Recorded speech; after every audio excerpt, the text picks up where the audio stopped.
Kalau mau ki belajar konten, jangan ki malu dengar suara tak sendiri. Pokoknya paksakan saja untuk pede. Assalamualaikum, apa kabar tak semua? Semoga teman-teman yang nonton videoku selalu diberi kesehatan, amin. Ya, jadi di sini mau kak menanggapi komentar yang katanya pengen isi suara tapi malu dengar suara sendiri. Terus minta tips juga. Pertama-tama gue kasih kisaran, bagus kita pede saja. Yang namanya pemula pasti begitu. Tidak langsung bagus caranya mengisi suara. Yang penting tok mau ki memulai dan belajar. Cepat atau lambat, kalau sering ki latihan, lambat laun pasti bisa ki juga. Dari kemauan dan konsistensinya saja itu diperlukan kalau konten. Jika belum pandai ya belajar. Perumpamaannya sama dengan kita waktu mau belajar membaca. Tidak langsung kita bisa berproses ki dulu. Karena seperti yang ku bilang sebelum-sebelumnya, cara pengisian suaraku tidak begini juga awalnya. Hampir kak setahun belajar baru bisa kita dengar suaraku yang sekarang. Maksudku cara pengisian suaraku yang sekarang kita dengar. Seperti pemula pada umumnya. Di awal-awal tidak pede tapi memaksakan diri untuk pede. Jadi sila paksakan saya diri tak dulu untuk belajar dan konsisten. Terus untuk tips pengisian suara supaya lebih bagus didengar, gunakan nada tinggi ke rendah. Karena pada umumnya manusia bercerita itu rata-rata dari nada rendah ke tinggi. Makanya jika pengisian suaranya mau lebih bagus didengar, kita belajar dulu dari nada dan intonasi suara. Tentunya prosesnya juga itu tidak langsung bisa sih loh. Latihan pagi setiap hari. Jangan mengisi suara dengan suara datar loh, tapi kasih naik turun intonasi suara tak. Sering-sering juga latihan pernapasan. Usahakan artikulasinya diucapkan secara jelas. Kemudian tips selanjutnya, rajin-rajin membaca buku. Selain bisa melatih intonasi, sangat membantu juga untuk kosakata. Sejauh ini membaca buku lah paling banyak manfaatnya. Karena selain dapat ilmu dari bukunya, dapat juga ilmu untuk pekerjaan tak. Jangan lupa kalau membaca disuarakan, jangan membaca di dalam hati. Membaca seperti layaknya kita bercerita. Terus salah satu kelebihannya kalau rajin-rajin membaca buku sambil bercerita, sambil membaca maksudnya, apakah gue bilang?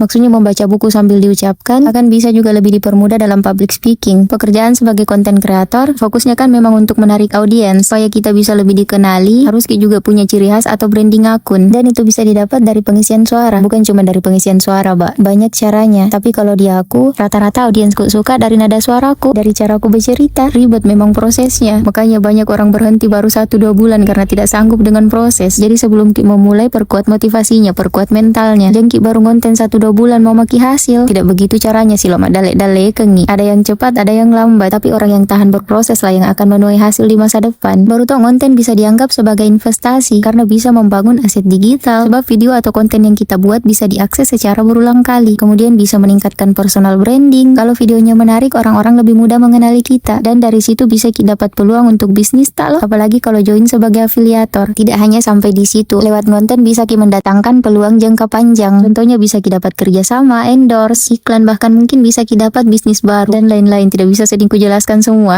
karena tidak terasa sudah di penghujung video maki lagi. Oke lah, pada sila sampai sini dulu videoku. Terima kasih kina untuk kita yang selalu nonton dan selalu support. See you next time. Assalamualaikum dan jangan lupa selalu bersyukur. Bye bye.